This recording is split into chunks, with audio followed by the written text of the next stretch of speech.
po ako natutuwa na may namamatay. Pati BACC na nag-argue po kami, patigil ang bitay. Pero ngayon, sorry, payag na po akong bumalik ang bitay.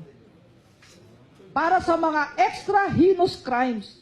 Kung dati ay hindi payag sa puros ang bitay sa mga gumagawa ng mabigat na krimen sa bansa, tila nagbago na ang ihip ng hangin ngayon para kay Public Attorney's Chief Persida Acosta. Sa isang press conference sa Manila Hotel kaninang umaga, sinabi ni Acosta na ang talamak na krimen na dulot ng droga ang nagpabago ng kanyang pananaw kaugnay sa capital punishment. Aniya, nakakabahala na kasi ang sitwasyon ng Pilipinas at kung di pa mahihinto ito, ay lalala pa ang nararanasan nating sigalot. Base sa datos ng PIDEA, lumalabas na 1.8 milyong Pilipino ang sangkot sa ilegal na droga at nasa edad 15 pataas ang mga gumagamit nito.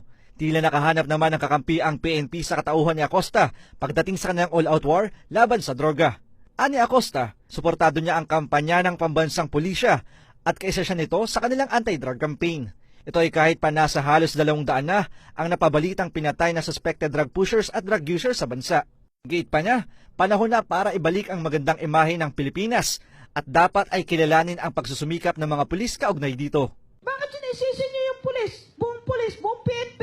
Bakit sisisihin niyo yung PNP na yung 200, puro PNP yan? Malamang yung iba dyan, yung mga scalawags, natatanggal, na awol, kasama sa sindikato. Pero si 85,000, my God, buhay, nandito sa plaza, nung isang linggo, sa Karingal, 700, nandun pa ako.